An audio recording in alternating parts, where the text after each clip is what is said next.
Hello नमस्कार दोस्तों, welcome to my YouTube channel exam Adhyayan. अभी हम एनसीईआरटी क्लास 7 विषय भूगोल जिसमें यूनिट 5 जल को पढ़ रहे हैं। आइए देखते हैं इसके बारे में। जल के बारे में सोचने पर जो हमारा मस्तिष्क है, जल के बारे में सोचने पर हमारा मस्तिष्क में क्या क्या चित्र बनते हैं देखते हैं। जैसे कि नदी के बारे में दिमाग में आता होगा, जो वाटरफॉल जलप्रपात है उसके बारे में आता होगा। वर्षा की जो रिमझिम, अभी बरसात का मौसम चल रहा है, रिमझिम की बूंदें गिरती हैं बरसात की, उसको आता हो दिमाग में। जो नल होता है, नल से जल टपकता रहता है, उसके बारे में सोचने दो। जो बच्चे होते हैं वर्षा से भरे गड्ढे में कागज की नाव तैराकर बहुत खुश होते हैं। दोपहर तक गड्ढे में जमा जली गायब हो जाता है और वह कहाँ चला जाता है। ये सब के बारे में हमारे माइंड में आता है कि जल क्या है। तो सूर्य के ताप के कारण जल वाष्पित हो जाता है। देखो, कहीं किसी गड्ढे में जल भर जाता है तो सूर्य की जो रोशनी आती है, उसका टेम्परेचर होता है, उससे क्या है कि जल वाष्पित होता है। जैसे कि कोई, ये अपन देखा है कि पानी को गर्म करते हैं, नीचे से अपन चूल्हा होता है, उससे यदि अपन आग आग पर रख देते हैं तो यहाँ पे जो पानी होता है, पानी क्या होता है, वाष्प के रूप में ऐसे ऊपर बाहर निकलने लगता है। तो इसी टाइप से जब जल तापमान आता है, ताप पड़ता है, तो जल होता है गड्ढे में भरा हुआ, वाष्पित होकर के उड़ने लगता है। और ठंडा होने पर जो जलवाष्प है संघनित होकर के, अभी ये जलवाष्प है, ये कहीं कहीं न कहीं तो जाएगा। अपने पिछले क्लास में देखा था कि जहाँ पर टेम्परेचर हाई होता है, वहाँ पर क्या रहेगा, टेम्परेचर हाई रहेगा तो वहाँ पर दबाव क्या रहेगा, लो रहेगा। और यहाँ पर टेम्परेचर लो रहेगा, वहाँ पर दबाव क्या रहेगा, जो प्रेशर होता है वो हमेशा हाई रहता है। और जो पवन होती है, वायु का निम्न दाब से उच्च दाब की ओर प्रभावित होना क्या होता है, ये पवन कहलाता है।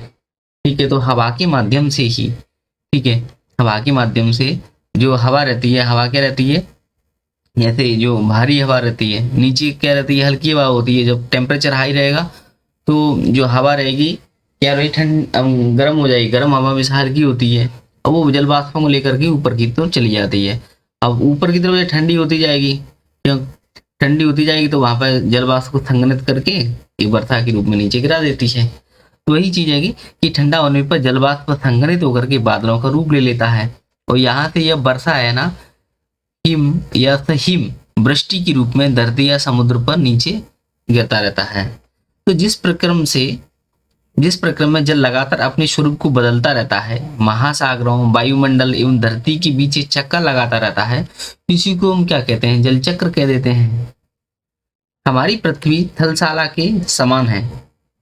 जो जल शताब्दियों पूर्व उपस्थित था वही आज भी मौजूद है। इस जल का प्रयोग आज हम हरियाणा के खेत में सिंचाई करने के लिए कर रहे हैं। हो सकता है वह सैकड़ों साल पहले अमेजन की नदी में बहता हो। अलवड़ जल के मुख्य स्रोत नदी हो गई, ताल हो गए, सोते हो गए, हिमनद हो गए, अलवड़ जल के स्रोत है ना, जिसमें लवड़ नहीं है। ये समुद्री पानी होता है, उसमें तो बहुत सारा लवड़ होता है, लेकिन उसको पी नहीं सके, यानी खारा पानी होता है उसमें। नदी का पानी हो गया, कुआं का पानी हो गया, ताल का पानी, उसमें लवड़ नहीं होते हैं, मतलब पीने योग्य पानी होता है। जैसे महासागर के बारे में बात करते हैं, समुद्रों का जल बहुत ज्यादा लवड़ी होता है, क्योंकि इसमें अधिकांश नमक, सोडियम क्लोराइड या खाने में उपयोग किए जाने वाला नमक होता है। अपन देखते हैं ना, जो कि जैसे महात्मा गांधी जी ने साबरमती में से चल करके दांडी में नमक बनाने का के लिए निकल गए थे, है ना, नमक कानून तोड़ा था उन्होंने। तो वही समुद्र के किनारे तो जो खारा पानी है उसी में तो नमक होता है, इसलिए तो वहां पर गए थे। तो सोडियम क्लोराइड होता है, उसमें नमक होता है ना, जो कि महासागर और समुद्रों के जल में पाया जाता है। अभी यहाँ पे एक चित्र दिया गया है बहुत अच्छे से कि जो कौन कौन सी जगह पर ऐसे पूरे वर्ल्ड का मैप बना हुआ है यहाँ पे। जैसे सबसे पहले देखते हैं अपन अपने भारत, प्यारे भारत को देखते हैं। यहाँ पे भारत को देखा अपन ने, तो यहाँ पर इस साइड में अरब सागर हो जाता है ना, और बंगाल की खाड़ी हो जाती है दूसरी साइड में, यानी पूर्व साइड में बंगाल की खाड़ी और पश्चिम साइड में अरब सागर होता है। यहाँ गंगा नदी बह रही होती है, इधर में अरब सागर, ब्रह्मपुत्र नदी बह रही होती है, ठीक है। अब और ऐसे कैस्पियन सागर हो जाता है, यहाँ पर काला सागर हो जाता है। यहाँ पे जो चीन की नदी है, हंगो या पीली नदी भी बोलते हैं इसको, ये हो जाता है। यहाँ पे दक्षिणी चीन सागर होता है, पूर्वी चीन सागर हो जाता है। ऑस्ट्रेलिया में आते हैं जो डार्लिंग नदी होती है यहाँ पे, कोरल सागर, कोरल रीफ होता है ना, वो मिल जाता है यहाँ पे। यहाँ पे जो ऑस्ट्रेलिया की जो नदी है, सॉरी अफ्रीका पे आते हैं। अफ्रीका में जैसे विक्टोरिया झील होती है, कॉन्गो नदी होती है, नाइजर नदी होती है, नील नदी आ जाती है ना, नील नदी, डैन्यूब नदी भी आ जाती है। और इधर उत्तरी अमेरिका, दक्षिणी अमेरिका में आते हैं तो ग्रेट जो लेक्स होते हैं वो सब मिल जाते हैं। HOM शॉर्टकट होता है इनका, HOMES, ह्यूरन्स, Ontario, Michigan, eri, superior, ये सारी ये झीलें मिल जाती हैं। साल्ट लेक सिटी मिल जाती है, मिसिसिपी नदी मिल जाती है, कैरिबियन सागर, उत्तरी अटलांटिक जो एस के आकार में होता है वो मिल जाता है। और यहाँ पे प्रशांत महासागर है जो कि चारों तरफ से घिरा हुआ है। अमेजन नदी मिल जाती है जैसे दक्षिण अमेरिका में। तो इस टाइप से ये अभी जल के वितरण के बारे में पढ़ते हैं। यहाँ पे सबसे इससे पहले देख लेते हैं आप क्या जानते हैं, इसको देख लें। देखो लवणता है ना, वो 1000 ग्राम जल में मौजूद नमक की मात्रा होती है। यानी 1 लीटर 1 ग्राम 1000 ग्राम जल लेते हैं अपन, तो उसमें नमक की कितनी मात्रा है।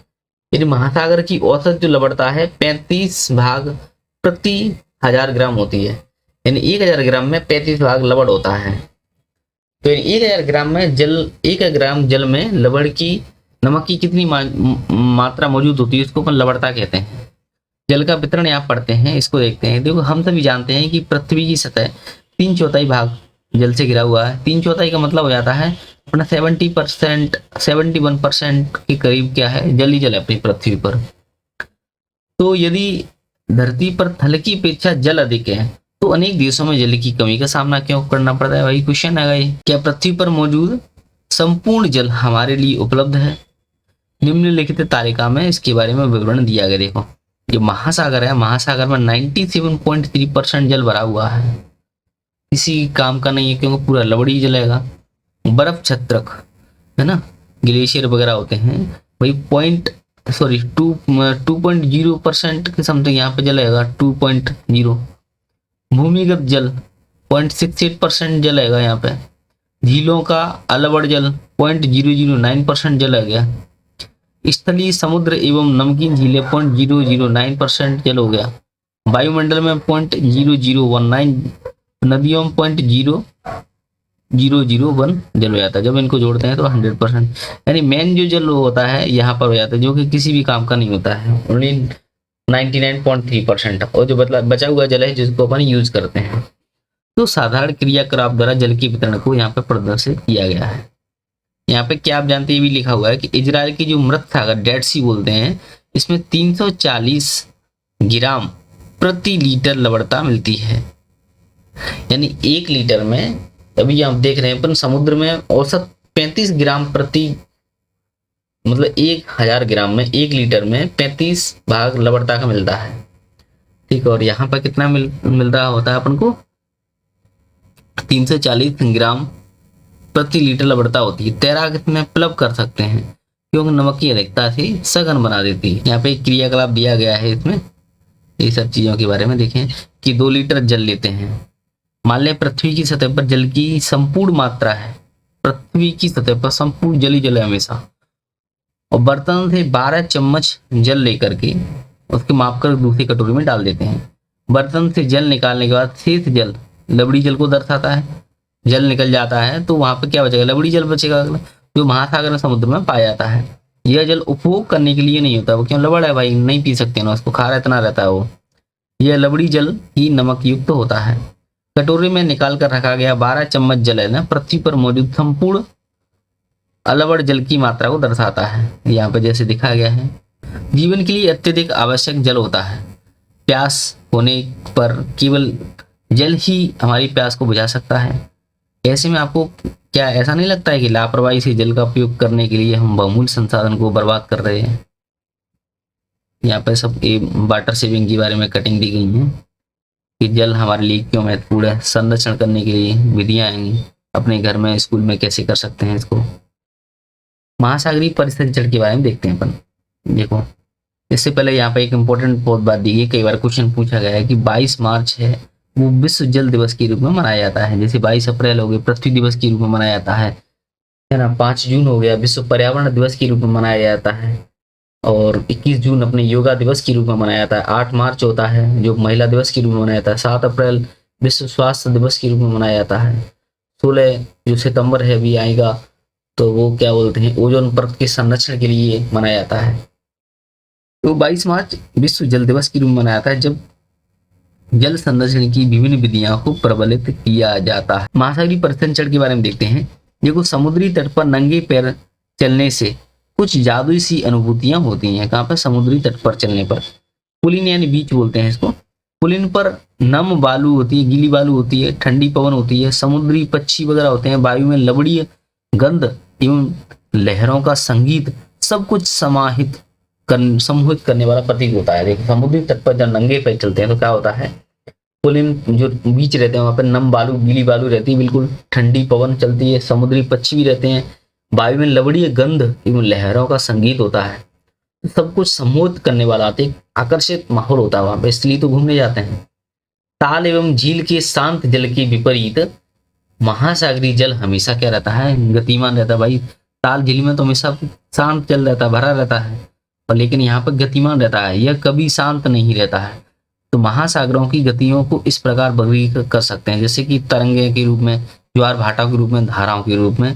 यहाँ पे जो जल है गतिमान रहता है हमेशा। अब इनके बारे में देखते हैं। पहले कोट को देख लेते हैं कि जब समुद्री सतह पर पवन बहती है, समुद्री सतह पर क्या पवन बहती है, तभी तरंगें उत्पन्न होती हैं। देखो, अभी अपन ने बताया कि लो टेम्परेचर से हाई टेम्परेचर की तरफ, सॉरी निम्न वायुदाब से उच्च वायुदाब की तरफ ये जो पवनें प्रवाहित होती हैं, तो जितनी ही तेज पवन बहती है और तरंगे भी उतनी ही बड़ी होती हैं। यानी जब समुद्र की सतह पर पवन बहती है तो तरंगे उत्पन्न होती हैं, और जितनी तेज पवन होगी उतने ही तरंगों में भी उतनी ही बड़ी होंगी तरंगे। देखो, समुद्री तट पर जब गेंद से खेलते समय जब गेंद जल में गिर जाती है तो क्या होता है, यह दृश्य बहुत ही मनोरंजक होता है कि कैसे तरंगों के साथ गेंद तट पर वापस लौट आती है। जब महासागरीय सतह पर जल लगातार उड़ता है और गिरता है, जब महासागरीय सतह हो जाती है, ठीक है, तो जल के लगातार उठने और गिरने, जल के लगातार उठने गिरने को क्या अपन तरंग कहते हैं। तरंग जैसे नॉर्मली बनाते हैं, ये तरंग होती हैं, ठीक है। तो यही बोला गया है कि महासागरीय सतह पर जल के लगातार उठने और गिरने को ही अपन तरंग कह रहे होते हैं, ठीक है। यहाँ पे बोला है कि तूफान में तेज वायु चलने पर विशाल तरंगे उत्पन्न होती है। अभी बोला कि भाई देखो, पवनें तेज चलेंगी तो तरंगे भी तेज होंगी, पवनें धीमी होंगी तो तरंगे भी धीमी होंगी, ठीक है। तो तूफान में तेज वायु चलने पर विशाल तरंगे उत्पन्न होती हैं। इनके कारण अत्यधिक विनाश भी हो सकता है, भूकंप हो गया, ज्वालामुखी हो गया, ठीक है, और जल के नीचे भूस्खलन हो गया। तो इसके कारण क्या, महासागरीय जल अत्यधिक विस्थापित होता है। इसके परिणाम स्वरूप 15 मीटर तक की ऊंचाई वाले विशाल ज्वारीय तरंगे भी उठ सकती हैं, जिसे क्या सुनामी कहते हैं।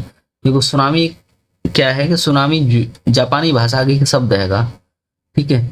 ऐसे इसकी स्पेलिंग एन से शुरू होती है, एन सुनामी है। तो सुनामी जापानी भाषा का शब्द है जिसका अर्थ होता है पोताश्रय तरंगों, क्योंकि सुनामी आने पर पोताश्रय नष्ट हो जाते हैं, है ना। पोताश्रय जो जहाज वगैरह होते हैं, समुद्री जहाज, वो नष्ट हो जाते हैं। तो तूफान में तेज वायु चलने पर विशाल तरंगे उत्पन्न होती है और इनके कारण अत्यधिक विनाश होता है, ठीक है। भूकंप, ज्वालामुखी, उद्गार, जल के नीचे भूस्खलन के कारण महासागरीय जल अत्यधिक विस्थापित होता है। इसके परिणाम स्वरूप 15 मीटर तक की ऊंचाई वाली विशाल ज्वार की तरंगें उठ सकती हैं, जिसे क्या कहते हैं, सुनामी कहते हैं। अब तक का सबसे विशाल सुनामी 150 मीटर था, नापा गया है।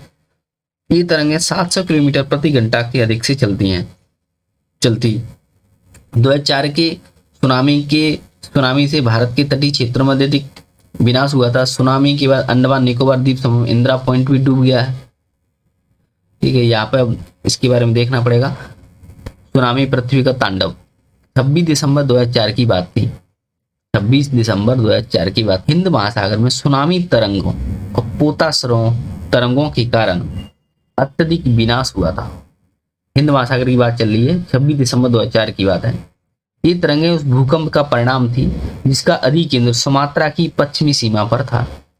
यानी सिंपल शब्दों में बोला यार, भूकंप रहता है, यानी भू मतलब पृथ्वी, कंप मतलब कांपना, यानी पृथ्वी पर जो कंपन उत्पन्न होता है उसको अपन भूकंप कह रहे हैं। जब यही भूकंप जब समुद्र में उत्पन्न होता है तो उसको सुनामी कह देते हैं। तो ये भूकंप का परिणाम था, यानी जिसका अधिकेंद्र सुमात्रा की पश्चिमी सीमा पर था।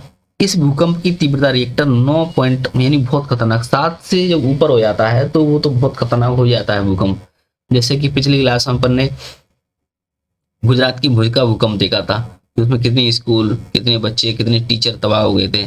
तो भारतीय प्लेट बर्मा प्लेट के नीचे दस जाती है। जो भारतीय प्लेट होती है, ठीक है, जैसे कि अपन ने देखा था कि जो अपना जो महाद्वीप वगैरह है, अपनी पृथ्वी बहुत सारी प्लेटों से मिलकर बनी होती है, ठीक है। तो भारतीय प्लेट बर्मा प्लेट के नीचे धंस जाती है और समुद्र तल में अकस्मात गति उत्पन्न हो जाती है। तो हलचल तो होना ही है, तो इस कारण ये भूकंप आ जाता है। देखो, भारतीय प्लेट बर्मा प्लेट के नीचे धंस जाती है तो समुद्र तल में अकस्मात गति उत्पन्न होती है और तो एक भूकंप इससे उत्पन्न हो जाता है। भूकंप का अधिकेंद्र कहाँ पर होता है?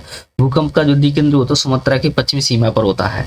तो महासागरीय तल लगभग 10 से 20 मीटर तक विस्थापित हो जाता है और नीचे की दिशा में झुक जाता है। इस विस्थापन के कारण निर्मित अंतराल को भरने के लिए विशाल मात्रा में महासागरीय जल उसी ओर बहने लगता है। वैसे जिस तरफ ढलान होगी उस तरफ उसको भरने के लिए जल बहने लगेगा। तो फलस्वरूप दक्षिणी एवं दक्षिणी पूर्व एशिया के समुद्री तटों से जल हटने लगता है और भारतीय प्लेट के बर्मा प्लेट के नीचे चले जाने पर जल वापस समुद्र की ओर लौटता है। यह सुनामी लगभग 800 किलोमीटर प्रति घंटा से आया था और जिसकी तुलना व्यावसायिक वायुयानों की गति से भी की जाती है।